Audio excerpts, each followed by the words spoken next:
Décimo exemplo. O último comando é o valor de retorno.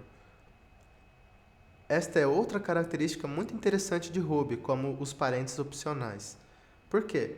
Quando você quer retornar um valor numa função, num programa, você usa a palavra-chave return. O Ruby também tem essa palavra-chave return.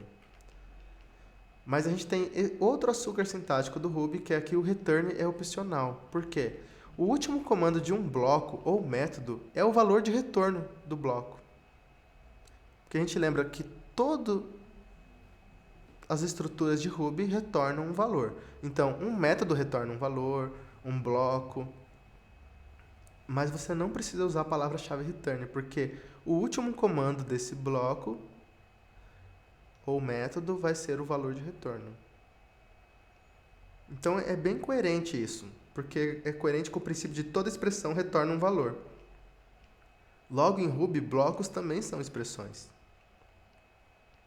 Se você quiser, você pode usar a palavra-chave return. Por exemplo, se você quer retornar um valor que não seja a última linha daquele bloco, né? Você quer parar a execução.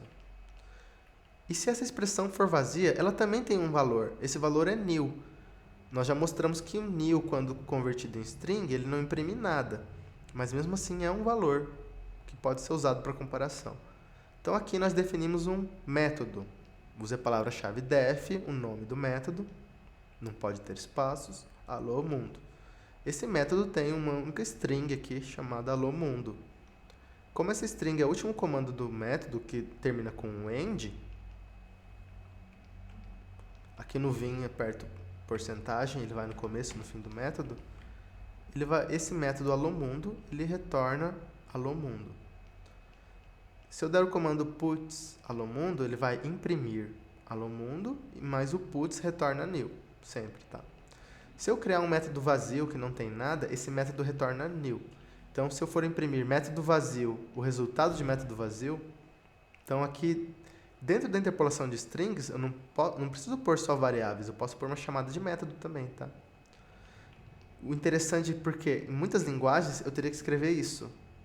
Abre e fecha parênteses, para dizer que é uma chamada de método.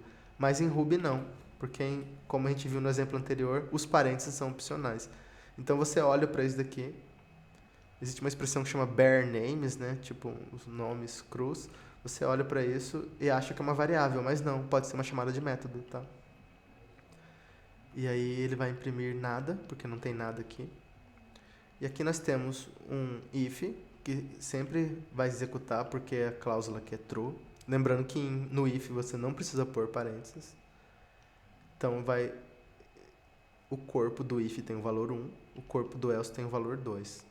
Como ele sempre executa o if, o último comando do if é o 1. Não é a última linha, tá? É o último comando executado.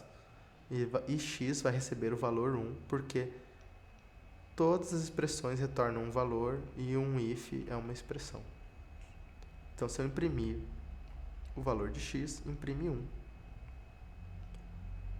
Aqui nós temos uma construção muito interessante, que é como a gente faz loop em Ruby, que é o método times. Tá?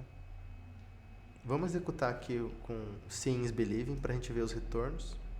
Então a gente vê que ele imprimiu alô mundo, porque o método alô mundo ele retorna essa string alô mundo. Então aqui a gente tem uma chamada de método alô mundo. Retornou essa string alô mundo, que virou o argumento do método puts.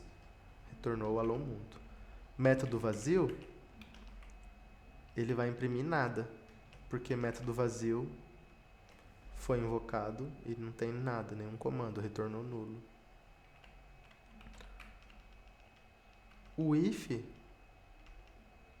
o x vale 1. Ele imprime esse 1 aqui. Agora vamos ver o loop aqui, que é bem interessante. Existe um método em Ruby chamado times. Ele é para os números, tá? Então eu tenho o número 10. Eu vou invocar o método times 10 vezes.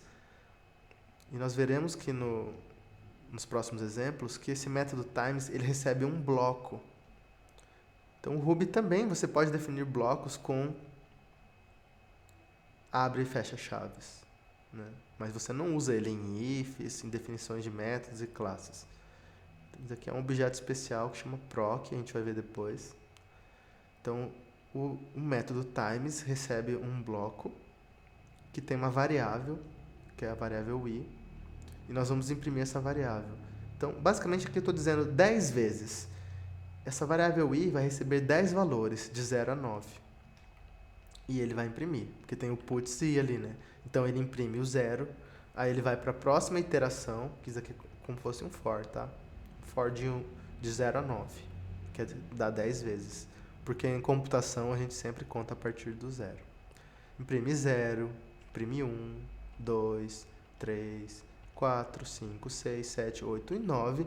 E quando ele acaba, essa chamada de métodos times, esse bloco retorna o valor 10, que era o valor 10 aqui. Então, x vale 10. Se eu mandar imprimir o x vale 10. Então, olha que coisa interessante que a gente aprendeu aqui. Que o último comando executado é o valor de retorno, né? E para fazer um loop eu uso o método times, mas esse times, dentro dele, ele tem um comando que retorna o número 10 aqui. Então, times imprime de 0 a 9 e retorna 10.